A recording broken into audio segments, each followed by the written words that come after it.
sampai 10 ini ya, trauma pada otak akibat kecelakaan? Tergantung keparahannya. Pada saat awal datang tadi tingkat kesadaran dan cedera apa yang terjadi, lesi apa yang terjadi pada otaknya, apakah ada perdarahan atau ada saraf otaknya yang rusak karena injury, gitu. Semakin kesadarannya semakin rendah, otomatis keparahannya semakin berat dan semakin bahaya justru.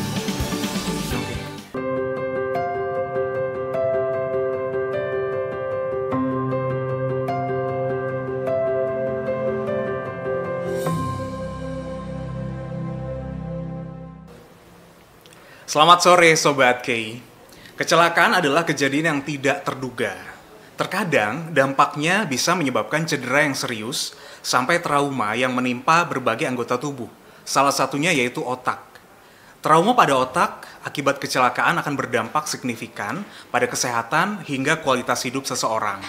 Oleh karena itu, sangat penting buat kita memahami risiko dan dampak trauma pada otak serta bisa mengambil langkah-langkah yang tepat untuk mengatasinya. Kali ini di BTS Berbagi Tips Sehat bersama Siloam Hospitals Jember, kita akan mengulas trauma pada otak akibat kecelakaan.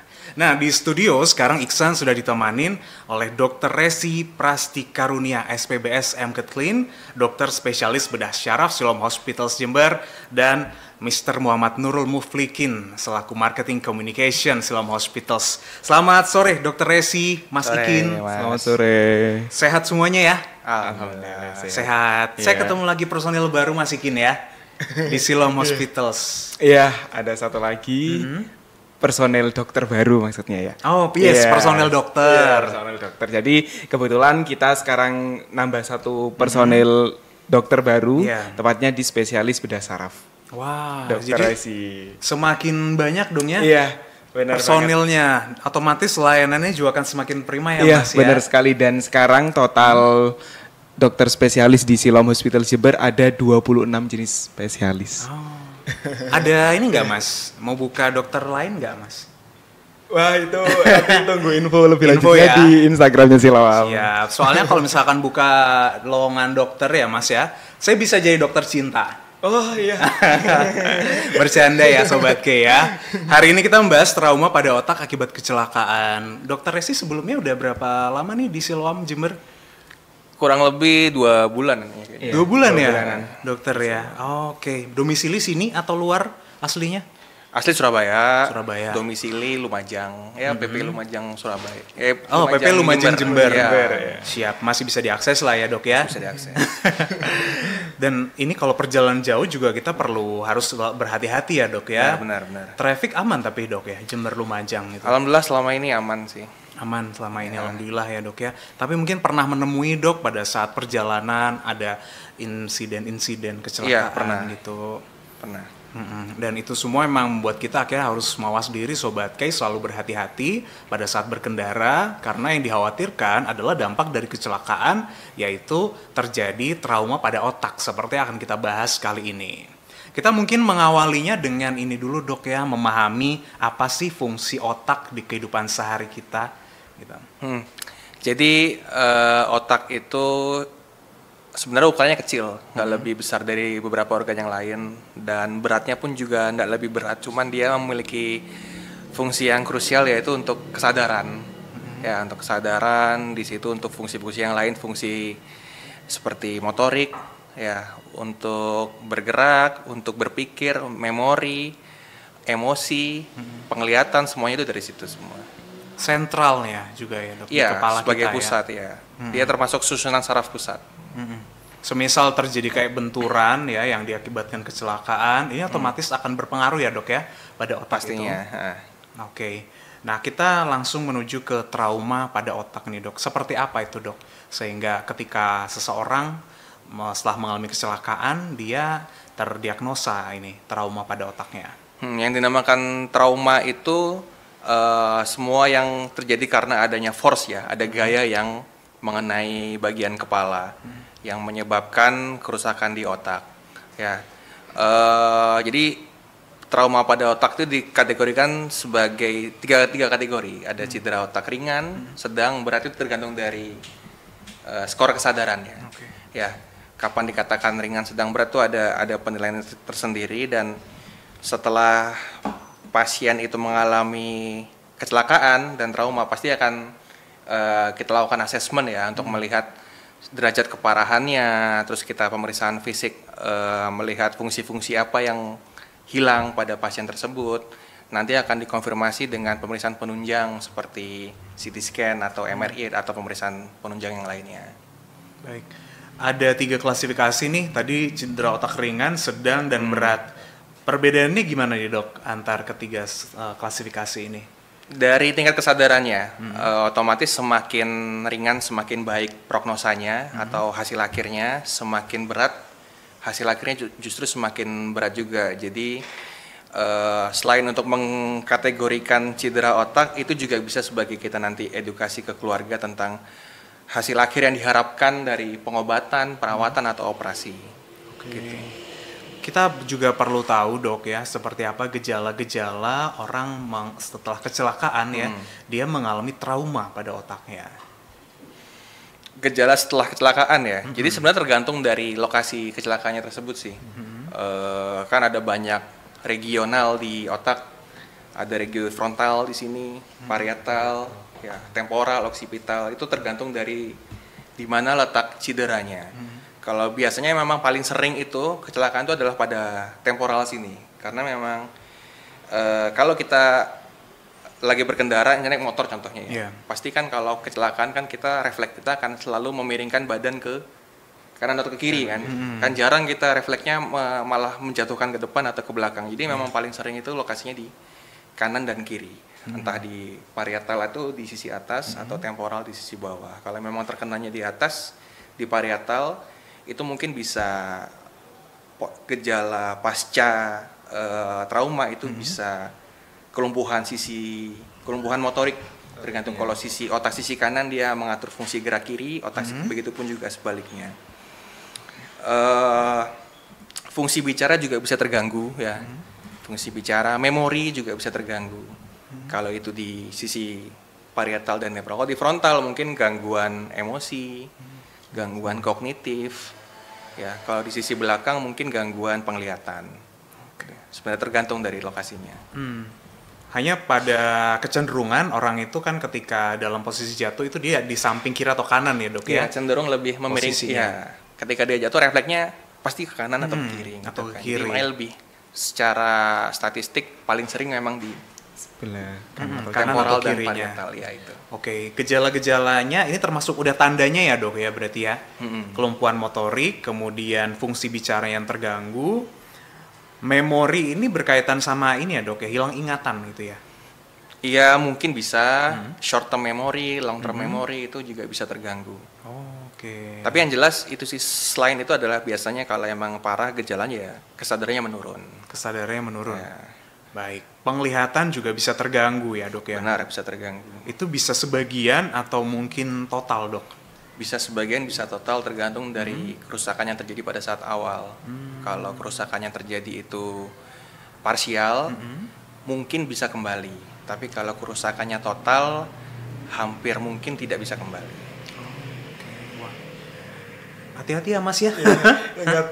Makanya itu kita harus selalu hati-hati ya ketika kita berkendara, karena kan kecelakaan itu bisa terjadi di mana saja gitu ya. Tanpa kita duga-duga, kadang hal itu bisa saja terjadi pada siapapun. Apalagi kalau kita melihat data angka pengendara yang mengalami kecelakaan itu cukup tinggi di Indonesia khususnya. Nah, ketika hal-hal tersebut misalkan terjadi, kadang-kadang kan kita panik duluan nih mas. Iya, benar. Orang di sekitar kita yang mungkin mengalami kecelakaan ya, sebaiknya kita kemana dulu nih? Mungkin ada solusi terbaik dari Siloam Hospitals nih. Ya, jadi buat Sobat K barangkali di perjalanan nih atau dimanapun Sobat K berada, ketika ada sebuah kecelakaan di jalan, Sobat K jangan panik. Jadi yang perlu ditangani atau yang perlu dilakukan oleh Sobat K adalah dengan menghubungi emergency di vaskes terdekat gitu. Dan kalau di emergency Siloam Hospital Jember, Sobat K bisa langsung menghubungi di nomor 0331 2861 911. Itu untuk nomor emergensinya Siloam Hospital Jember.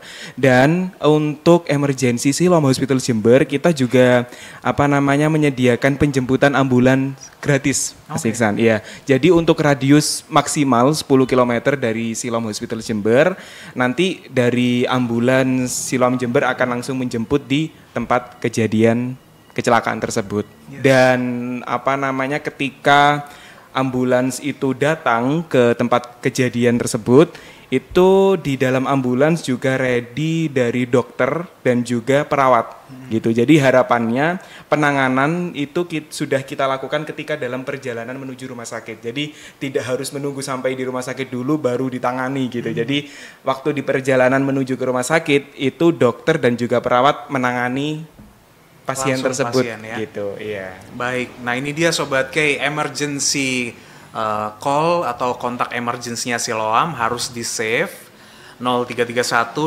2861 911, atau kalau bingung nih kan mungkin kelupaannya Mas ya, itu paling gampang 1500 911 aja ya. Itu. Bisa lewat situ, dan nanti fasilitas ambulans yang diberikan oleh Siloam Hospitals itu sudah termasuk ada tim medisnya di sana dengan berbagai peralatan juga ya Mas ya. Jadi Dan itu penanganannya peralatannya lengkap sekali. bisa langsung ya Mas. Iya, ya, dalam benar sini. banget. Dan ini Mas Ihsan, jadi di ambulans Siloam Hospital Jember yang dimiliki Siloam Jember, itu di dalam ambulansnya peralatannya sangat lengkap. Oke. Jadi orang-orang itu biasanya mengistilahkan ambulansnya Siloam Jember itu sebagai rumah sakit berjalan. Oh. Seperti itu, karena memang kalau di ambulansnya yang dimiliki Siloam Jember itu di dalamnya sangat lengkap sekali peralatannya. Luar biasa. Gitu. Nanti kita akan lanjutkan lagi ya pembahasannya mengenai trauma pada otak akibat kecelakaan. Buat kamu yang masih dengerin KI Radio atau sekarang lagi nonton nih di YouTube channel, sambil berkendara kan bisa tuh ya nonton YouTube-nya atau dengerin radio. Tapi ingat, selalu utamakan keselamatan dibandingkan kecepatan ya.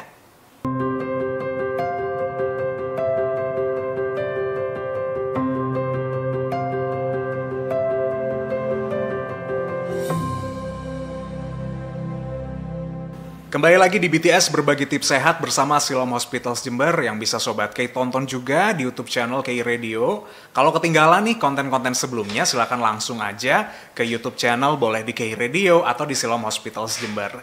Tentunya Sobat K, karena sekarang masih sehat-sehat ya, masih dengerin kita sambil menikmati hidup karena memiliki kesehatan yang paripurna, tapi sebaiknya adalah selalu dicek ya Mas ya. Iya, Khawatir kan ternyata dalam tubuhnya ada satu indikasi yang tidak terlihat gitu loh. Dan ini juga sangat penting ya buat kita semuanya untuk selalu cek kesehatan gitu. Kalau berbicara mengenai cek kesehatan Mas Iksan, jadi di Siloam Hospital Jember juga menyediakan medical check up. Dan kebetulan ini lagi ada promo juga buat Sobat K yang ingin memeriksakan kesehatannya, medical check up di Siloam Hospital Jember. Sekarang lagi ada promo 20%. Jadi Sobat K bisa langsung mengakses promo tersebut di aplikasi My Siloam seperti itu. Jadi buat Sobat K yang masih belum mempunyai aplikasi My Siloam, segera download di Play Store maupun di App Store seperti itu. Menarik ya 20%. Iya. Ini berlaku ada jangka waktu Mas, mungkin karena 10-10 nih. Ada jangka waktunya. Oh, ada Iya. jangka ya. Jangka waktunya sekitar sampai akhir bulan Oktober. Oh, sampai akhir Iya. Oktober. Jadi nggak perlu ini ya, takut kalau ini kan 10-10 nih sekarang ya Mas Iya. ya. Lagi 10-10, nggak berlaku cuman hari ini, tapi bisa nih sekarang medical check up dulu, besok ajak keluarga ya. Benar banget. Nanti sampai dengan akhir Oktober. Yang jelas secepatnya ya Mas ya untuk Iya, medical benar check banget. up ini. Dan di Siloam Hospital Jember juga menyediakan medical check up-nya home care. Jadi bisa dipanggil di rumah. Itu juga bisa memudahkan buat Sobat K kalau aku males nih untuk MCU di rumah sakit langsung, bisa langsung hubungi di nomornya customer service kita. Oke. Gitu. Kalau misalkan pengen tahu nomor customer service-nya, langsung aja cek di Instagram @silomjember Sobat K, atau nanti bakal dibocorin juga sama Mas Ikin ya.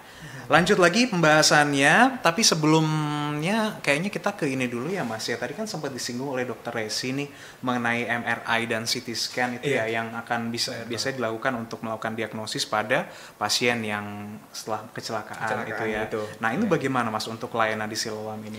Oke, kebetulan di Siloam Hospital Jember radiologi kita, layanan radiologi kita juga menjadi salah satu layanan unggulan, Mas Iksan, karena di Siloam Hospital Jember mempunyai MRI itu sebesar 1,5 Tesla.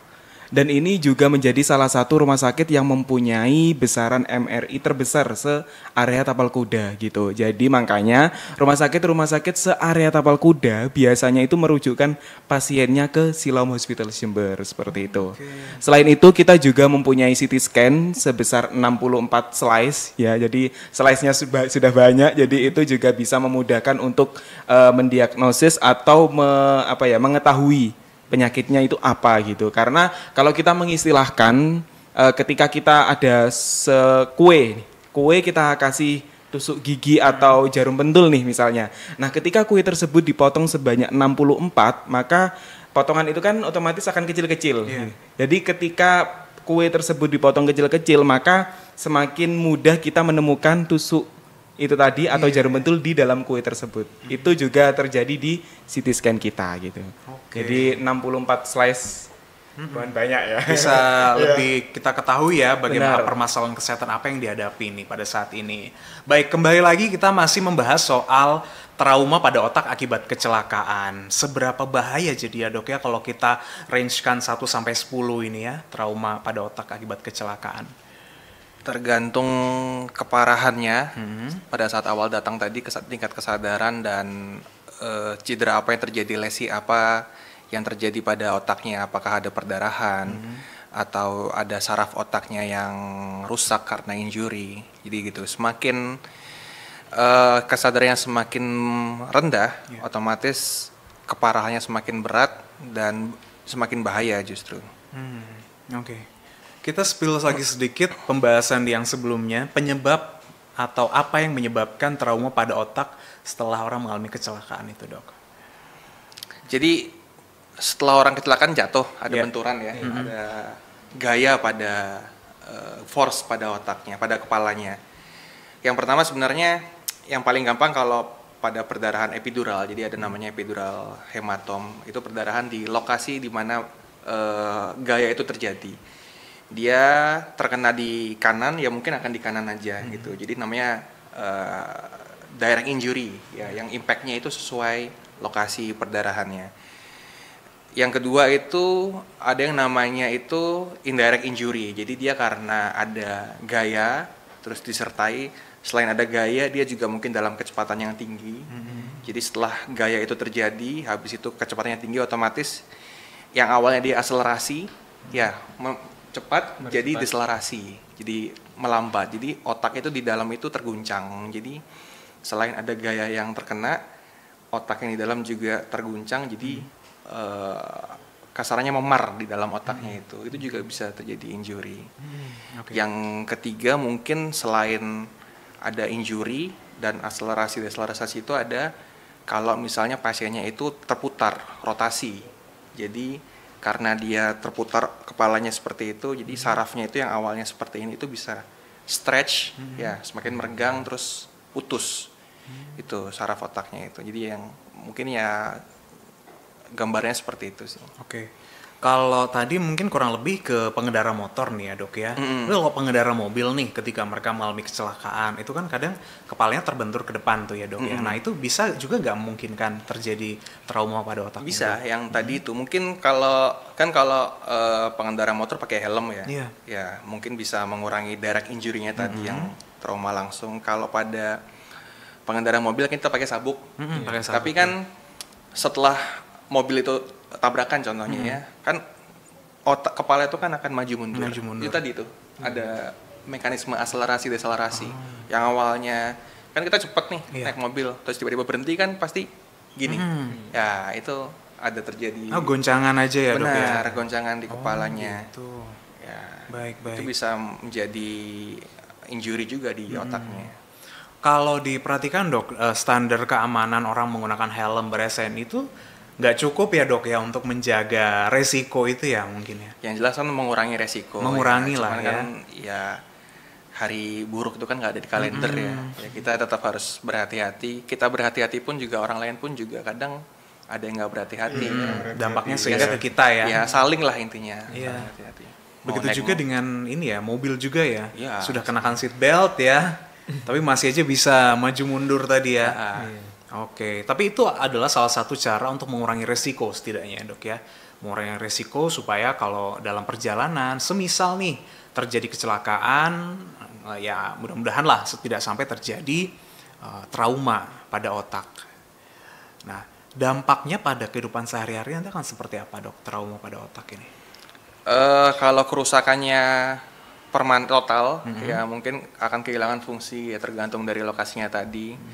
Ada beberapa yang lumpuh, ya kalau memang sudah kerusakan total. Ada beberapa yang tidak bisa berbicara, ya ada beberapa yang tidak bisa melihat, yang ingatannya hilang, gangguan emosi tergantung dari lokasinya itu sangat berpengaruh. Apalagi semisal terkena di otak sebelah kiri karena populasi manusia di Indonesia itu paling banyak dominannya itu otak kiri. Jadi ketika otak kiri yang terkena itu quality of life-nya setelah pasca cedera itu pasti akan sangat terganggu sih. Penanganan seperti apa dok biasanya akan diberikan nih oleh tim medis terhadap orang yang mungkin setelah dia didiagnosis mengalami trauma pada otaknya? Yang pertama tetap kita harus menstabilkan jalan nafas dan paru-paru ya. Jadi airway, breathing, circulation itu. Airway itu jalan nafas, breathing itu pernafasan, dan sirkulasi itu perfusi darah. Sirkulasi darah itu tetap harus kita stabilkan. Semisal pasiennya mengalami sumbatan jalan nafas, kita bebaskan sumbatannya, terus kita secure, secure itu diamankan agar jalan nafasnya tetap terjaga. Yang kedua, kita berikan oksigenasi sesuai dengan kebutuhan. Yang ketiga, kita perbaiki masalah sirkulasinya, kita pasang infus, kita stop perdarahannya aktif. Baru setelah itu kita tangani otaknya, karena otak itu organ penting kedua setelah paru dan ketiga. Setelah paru dan jantung baru otak gitu. Jadi tetap paru sama jantung ini nomor 1 dan 2 gitu ya. Setelah ini selesai baru kita ke otaknya nanti.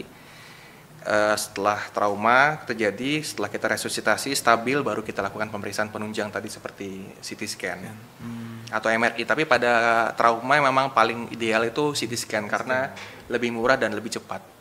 Gitu. Baik, itu tadi ya Sobat K penanganan yang tepat nih bagi seseorang yang mengalami trauma pada otak akibat kecelakaan. Dan ini semua pelayanannya bisa Sobat K dapatkan di Siloam Hospitals ya Mas Ikin ya. Di Siloam Hospitals Jember bisa langsung menyediakan, termasuk ketika mungkin mengalami insiden yang cukup serius dan harus dibawa oleh ambulans. Nanti di ambulans itu juga sudah tersedia nih layanan medis yang bisa langsung lebih cepat untuk membantu penanganan pada seorang pasien. Perlukah dok sampai dilakukan tindakan operatif gitu dok? Kalau memang indikasi perlu. Jadi ada beberapa kondisi-kondisi yang konservatif yang tidak indikasi, kita cukup perawatan, kita bantu obat-obatan, kita bantu mekanikal dan lain-lain. Tapi ada juga yang perlu tindakan operasi. Semisal memang penurunan kesadarannya sudah rendah gitu ya, kesadarannya sudah turun dan dari pemeriksaan fisik pun ditemukan tanda-tanda defisit neurologis, ya mungkin lumpuh separuh, tidak bisa bicara dan lain-lain. Ditambah dengan dipastikan dengan pemeriksaan penunjang ada perdarahan yang tebal, luas, itu mungkin perlu dilakukan tindakan operasi. Baik. Nah nantinya Sobat, kita juga perlu mengetahui nih, apakah kondisi pasien akan sepenuhnya pulih setelah dilakukan tindakan medis akibat atau pada pasien yang mengalami trauma pada otaknya akibat kecelakaan. Nanti ya kita akan bahas lengkapnya dalam BTS di sesi yang berikutnya.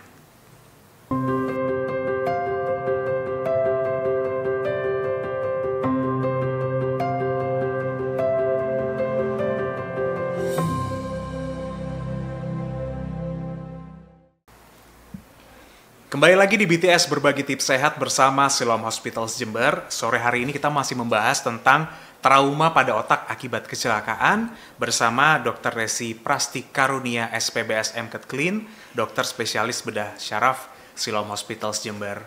Tentu Sobat K mungkin sudah pengen tahu nih Mas, jadwalnya Dr. Resi ini kapan aja? Ya, jadi buat Sobat K yang ingin memeriksakan kesehatannya ke Dr. Resi, beliau praktek di Siloam Hospital Jember di hari Rabu, tepatnya di jam 18.30 sampai jam 20.00. Itu.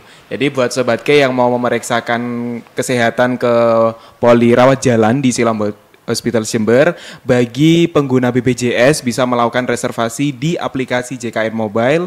Buat non BPJS bisa melakukan reservasinya di aplikasi My Siloam. Benar sekali, dan reservasi lewat metode ini itu lebih mudah lagi ya Mas ya. Benar banget. Kan nggak perlu musing-musing mikirin antriannya Iya. ya.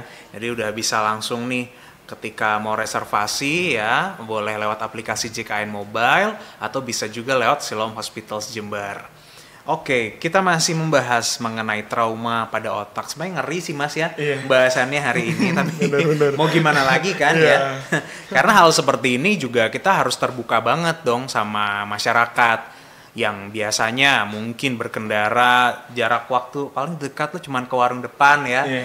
Nggak usah pakai helm. Kita kan nggak tahu resiko ya.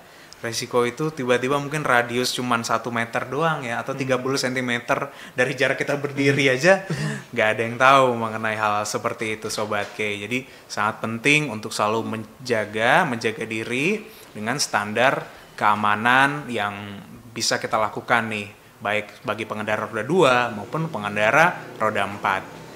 Membahas mengenai trauma pada otak. Nah, ketika tadi sudah dilakukan penanganan medis yang tepat oleh tim medis tentunya, ini apakah nanti kondisi otak pasien akan bisa sepenuhnya pulih dok, seperti pada saat awal nih? Bisa pulih seperti pada saat awal, ya tergantung bentuk perdarahannya dan lokasinya sih. Kalau seumpama dia hanya ada di luar otak, ya di luar. Jadi kulit itu kan, kulit, tulang kepala, lapisan otak itu kan melindungi otak ya, karena otak itu organ yang sangat penting. Jadi kalau perdarahannya itu di lokasi yang di luar otak, jadi di antara tulang dan lapisan otak itu banyak yang bisa kembali seperti semula, seperti tidak terjadi apa-apa. Tapi kalau perdarahannya itu lokasinya sudah di bawah lapisan otak dan akhirnya mengenai otak secara langsung, itu mungkin akan ada gejala-gejala atau sequel yang bisa terjadi setelah trauma. Setelah trauma, biasanya bentuknya seperti apa nih dok biasanya? Tergantung lokasinya juga. Tergantung lokasinya juga ya. Ya. Yang terparah deh dok, mungkin kita boleh tahu nih. Yang paling parah itu sampai mungkin tidak bisa berinteraksi, mengangkat tangan kaki tidak bisa. Dia sadar, tapi diajak komunikasi tidak nyaut gitu. Tangan kakinya namanya vegetative state ya. Jadi fungsi otaknya mungkin sudah tidak berfungsi, tapi dia masih sadar gitu. Jadi sampai tidak bisa ngapa-ngapain, itu harus benar semua perawatan dibantu sama keluarga, tidak bisa mandiri. Gitu. Itu dia ya, yang harus ya kita berusaha semaksimal mungkin ya untuk tidak sampai terjadi ya hal tersebut nih Sobat K.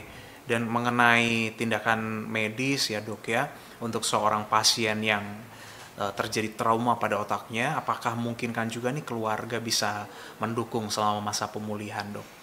Sangat dibutuhkan support dari keluarga sih, karena kan setelah dari rumah sakit lakukan perawatan, setelah itu kan dilanjutkan rehabilitasi ya. Itu selain dari dokter rehab medik, selain dari fisioterapis, otomatis keluarga, support dari keluarga, bantuan dari keluarga untuk nanti melanjutkan perawatan di rumah itu sangat diperlukan, sangat penting untuk mengoptimalkan kondisi pasien. Oke, ada kemungkinan komplikasi mungkin yang bisa terjadi dok pada pasien ini setelah dia mendapatkan penanganan medis itu? Kemungkinan terburuk lah ya kita bicaranya. Paling buruk ya kemungkinannya ya kecacatan dan kematian. Ya, jadi komplikasi yang terjadi ya seperti lumpuh, hilang ingatan, tidak bisa bicara itu. Itu cacatnya cacat sebagian atau tetap total mungkin biasanya? Kalau kerusakannya sudah total, mungkin akan permanen seperti itu. Tapi kalau kerusakannya parsial, nanti setelah perawatan dan pengobatan bisa dioptimalkan dengan rehabilitasi itu tadi. Harapannya setelah kita lakukan pengobatan dan tindakan, pasca perawatan dan operasi kita lakukan rehabilitasi, harapannya bisa membaik perlahan-lahan.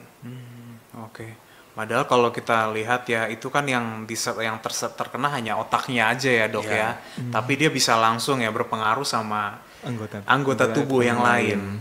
Karena seperti yang tadi dokter Resi sampaikan, otak itu organ ketiga ya yang terpenting ya, setelah jantung dan paru. Oh iya Mas, waktu itu kan sempat cerita katanya sempat ngelihat ini ya prosedur pembedahan otak ya. Benar banget dan itu sangat mengerikan sih. Oke.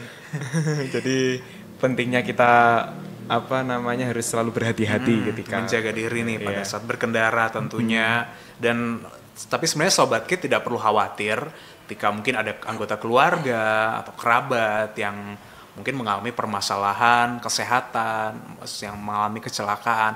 Langsung saja Sobat K bisa memberikan atau mengarahkan ke Siloam Hospitals Jember karena penanganan medis dengan secara sangat komprehensif itu bisa dilaksanakan di sana. Mungkin boleh kita share lagi nih Mas untuk emergency kontaknya Mas. Oke. Untuk emergency Siloam Hospital Jember, Sobat K bisa langsung menghubungi di nomor 0331 2861 911. Dan nanti ada dari tim kami yang akan langsung datang ke tempat kejadian tersebut. Oke. Iya. Sebelum kita masuk ke sesi mitos dan fakta ya dok ya, tips apa saja nih dok yang bisa kita lakukan supaya bisa mencegah trauma pada otak ini?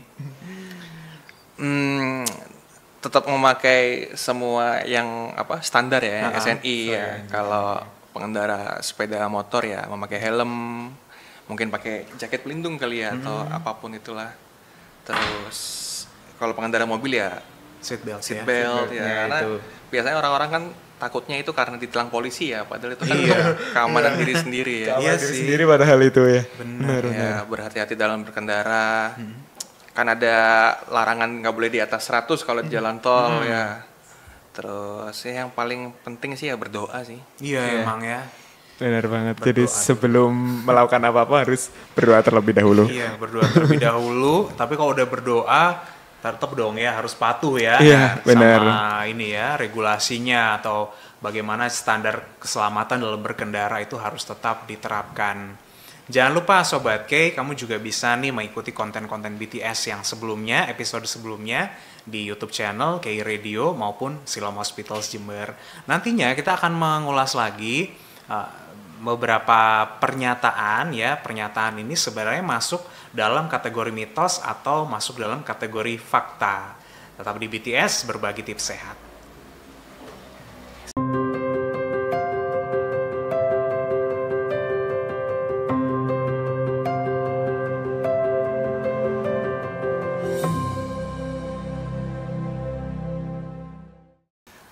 Terima kasih Sobat K masih mengikuti BTS berbagi tips sehat bersama Siloam Hospitals Jember. Sekarang sudah masuk di segmen yang terakhir, yaitu mitos atau fakta sebenarnya. Nah ini ada 5 pernyataan, jadi nanti dokter bisa jelaskan ini mitos atau fakta. Boleh nanti ada penjelasan sedikit ya dok ya.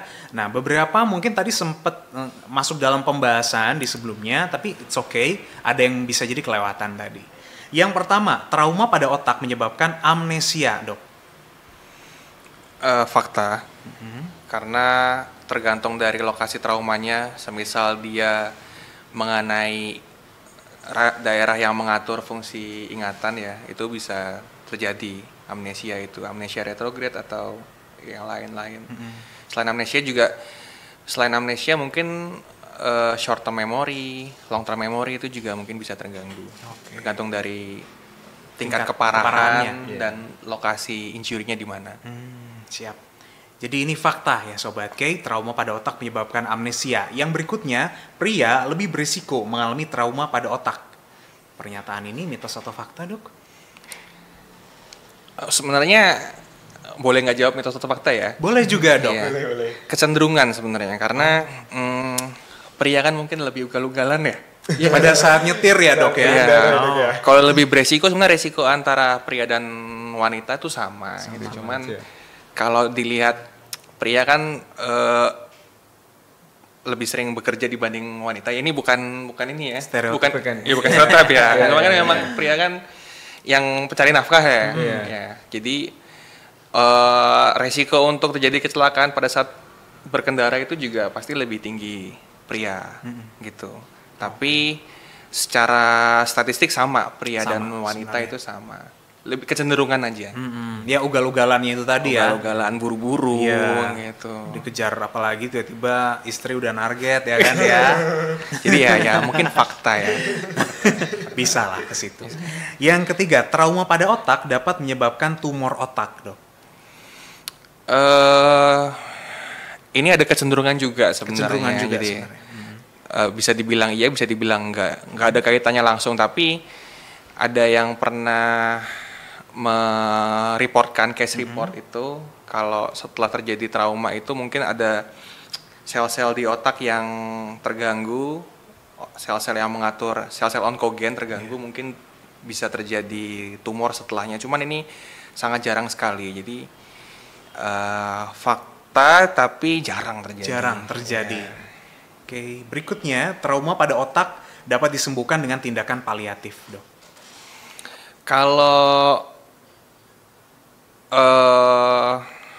keparahannya sangat berat tapi tidak indikasi operasi, ya, semisal tidak ada perdarahan di dalamnya, tidak bengkak otaknya, tapi sel-sel sarafnya rusak, itu bisa dilakukan pengobatan paliatif, gitu. Jadi tanpa operasi, dengan obat-obatan tentunya. Dan palliative care ya kita mengoptimalkan yang bisa dioptimalkan ya. Ini fakta atau mitos ya itu jadinya ya. Bisa ke fakta sama bisa ke keduanya. mitos. mungkin Bisa Iya. keduanya ya. Dan ini mengacu lagi pada tingkatan ini keparahan. Keparahannya dan lokasi perdarahannya dan jenis perdarahannya dan jenis kerusakannya, apakah sel saraf yang rusak atau terjadi perdarahan sehingga otaknya bengkak dan menekan otaknya itu. Kalau perdarahan atau bengkak itu mungkin harus operasi. Tapi kalau terjadi kerusakan pada sel saraf dengan pengobatan dan paliatif mungkin bisa. Baik. Terakhir nih dok, trauma pada otak dapat kambuh sewaktu-waktu. Mitos sih. Jadi trauma kan terjadi karena benturan ya. Kambuhnya kalau memang dia kecelakaan lagi ya, bukan ini mungkin lebih ke kambuh ininya dok, mungkin kerusakan sarafnya itu. Setelah dia dapat penanganan medis ya, setelah itu mungkin bisa dinyatakan pulih, tapi suatu ketika ada terjadi kerusakan kembali gitu dok. nanti pada degeneratif bisa terjadi, tapi seiring bertambahnya usia ya, degeneratif kan terjadi kalau sel-selnya sudah mulai menua gitu. Jadi bertambahnya usia mungkin bisa terjadi degeneratif, bukan kambuh, tapi terjadi degeneratif. Baik.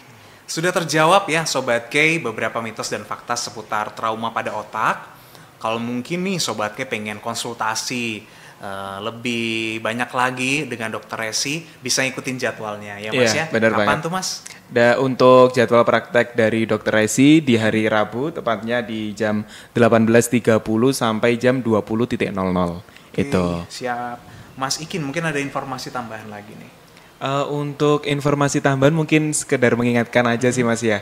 Jadi buat Sobat K yang ingin melakukan pemeriksaan kesehatan, itu bisa langsung melakukannya di Siloam Hospital Jember, bisa melakukan medical check up, dan kebetulan saat ini lagi ada promo nih, medical check up sebesar 20% yang sudah tersedia di aplikasi My Siloam. Dan jangan lupa menulis nomornya emergensinya Siloam, yaitu di 0331 2861 911. Siap. Dari pembahasan kita mungkin ada conclusion yang mau disampaikan Dokter Resi.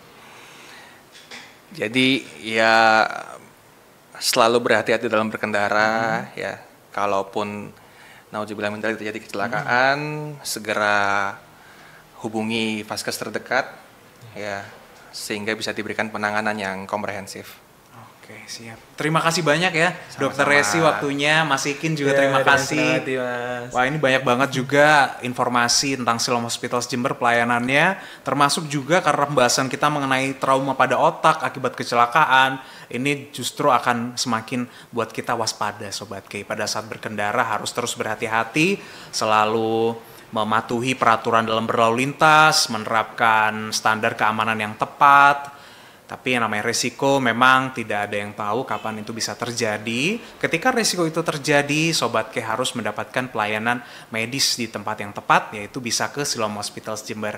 Semoga bisa lanjut lagi obrolannya nanti di lain waktu ya, Mas Ikin. Nah, Dokter Resi, kalau Mas Ikin nanti bisa ketemu lagi kan 2 minggu lagi ya. Kalau Dokter Resi nanti belum tentu nih ya, bisa kapan lagi, mungkin masih ada jadwalnya yang lain lagi, nanti bisa buat on cam nanti dengan kita. Terima kasih banyak sekali lagi kehadirannya, dan Sobat K juga terima kasih banyak sudah menyimak BTS kali ini. Untuk konten-konten sebelumnya langsung bisa cek kembali di YouTube K Radio maupun Siloam Hospitals Jember. Selamat sore, sampai jumpa.